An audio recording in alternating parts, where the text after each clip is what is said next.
That's why we come, right? You never know what's going to happen. It's tough to, it's tough to make. I don't think you were making an accusation, but you don't know, right? Was there a moment, Bud, in these last few days, or even in New York, where you saw something that triggered it, whether it was quality at bats, where you saw maybe something coming from the offense? Well, I think the last game in New York I thought was a really good game as far as at bats. Again, I think we got beat pretty soundly those first two games. We didn't pitch well, and our guys came out Sunday morning.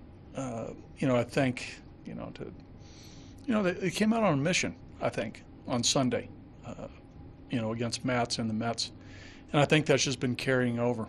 I really do. I think that's that game. Ian got the base hit in the first inning, and then from there, I think we've just been on a nice roll, and that happens. That happens. And it happens on the pitching side, too. If you get a real stellar performance and another guy, backs that one up, it can happen. But I think it happens more often on the hitting side, and I think that's sort of happening now. What happens when you give Nolan an off day? I was thinking that because the last off day we gave him, he did the same thing, right? He had a big 3-run homer. But we'll have to look at that a little closely. But we don't want to give him every other day off, right? You know what I'm saying? But that was great. Bud, any update on Charlie? Charlie's fine. I think when a guy cramps, that's basically what happened. In the hamstring and in the quad. It just happened on the swing. So usually when a guy strains a muscle, like pulls a hamstring or pulls a quad, initially if it's minor, even Ian in Phoenix, it's cramping. But usually when you do it running or doing some activity as far as, like running or trying to make a play, it's more apt to be a strain. But, swinging, you're not apt to strain a hamstring. So, and then when he was inside, his quad tightened up too. So I think it was just dehydration. I'm sorry. Excuse me. What was the difference for Jon Gray this outing versus last one? Well, I think the fastball was located better earlier in the game. The slider got better as the game went on. Good effective curveball. So a nice 3-pitch mix. Again, I think I really liked the inning where it was first and third, no outs. The game at that point was 6-0, and they could have crept a little closer and didn't. He went strikeout, pop-up, strikeout. I thought that was I think that was a big confidence boost for Jon, not only today but hopefully moving forward. But he used the curveball a number of times in that sequence you were talking about, which he hasn't been using. No, the game in Arizona, if you recall, that was heavy slider. Today was more curveball, and the slider got better as the game went on. But again, I'm still, what has Jon made? 8 or 9 starts, and I've heard about the fastball slider combination.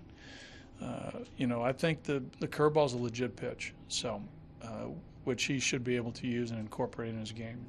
And the changeup too. I think Jon eventually is going to have a nice mix of pitches.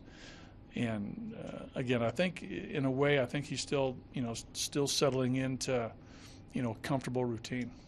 But as with some of the other starters, as you continue to juggle the rotation a little bit with the rookies, just curious to the philosophy or the magic behind knowing when they might need a rest and innings break. Well, I think you have to the critical eye that those of us who've been around can maybe notice subtle differences in mechanics, a little bit in their stuff, just how they're talking in between starts, their work in the weight room, what we're hearing from the training staff, a lot of combination of factors. But for me, I really look at how they're pitching, how their stuff is, and their deliveries. That's sort of how I sort of base it. What are you seeing from Parr lately, especially in the box? Yeah, he's been outstanding. I think with Parr, he's seeing the ball well. He's using the whole field, as you can tell. He's not trying to do too much. The swing is short. The hands are working great. He's swinging at strikes, taking balls. I think that the approach that all hitters try to get to, it's happening in the moment right now for him. You've managed to get him. How much can he benefit? Because he's kind of can be a pest. Like he can drive his. Yeah, because he's a guy that can hit the ball out of the ballpark. He can get the ball in the gap. He can fight and get a base hit the other way. He can roll the ball through the right side. He can situational hit. I mean, he's a good offensive player. And I saw it early in Arizona. He went to Milwaukee, continued to do the same thing. And actually, I expected when he signed here last year, from afar, I thought that he would just continue. But sort of an off year last year, and he's making up for it this year for sure. Bud, you talked the other day about Trevor shortening up his swing.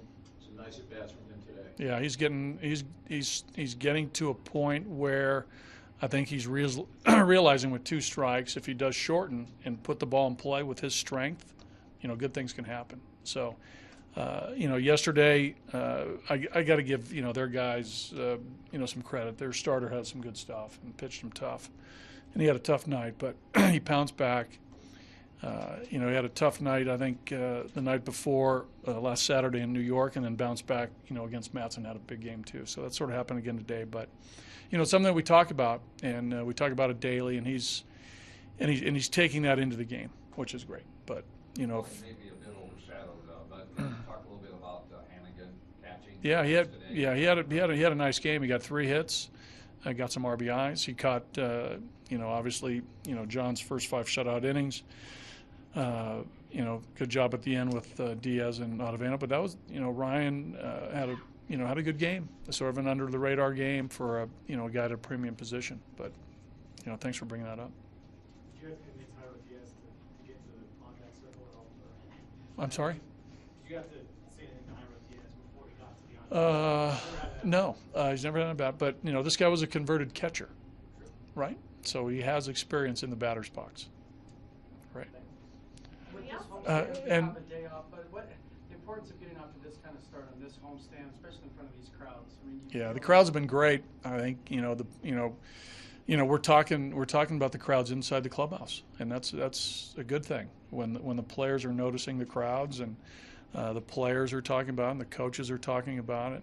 That's fabulous. It's marvelous. So hats off to our fans coming out and being supportive and being loud. I really like the fact that the last couple games they've been extremely loud in the 9th inning in save situations for Greg. The last 2 nights, that's been great. Let's keep that up.